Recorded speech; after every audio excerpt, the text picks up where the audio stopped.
عشان كده ناس كتير قوي تستغرب ان انا ليه خلفياتي هي اللي شاده تعمل فرد الحوض. يبقى انت هنا غيرت الحركه فغيرت العضلات المستهدفه. ناس كتير بتعمل غلط التمرين ده ايه؟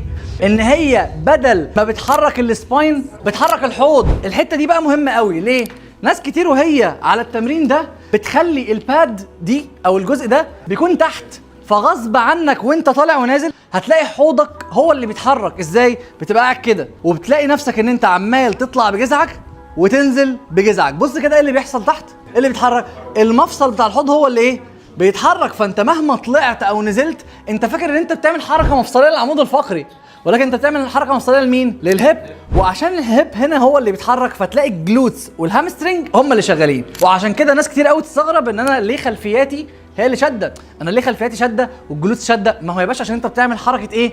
الهيب اكستنشن. عشان بتعمل هيب اكستنشن فانت بتعمل فرد للعمود الفقري ولا بتعمل فرد للحوض؟ تعمل فرد للحوض. يبقى انت هنا غيرت الحركه فغيرت العضلات المستهدفه. احنا هنا مش عايزين الحركه تيجي من مفصل الهيب، عايزينها تيجي من مفصل مين؟ السباين، العمود الفقري. فتثبت الهيب تخليه ما يتحركش تماما. وده هتخليه كده ازاي؟ عن طريق ان انت تسقط حوضك لتحت.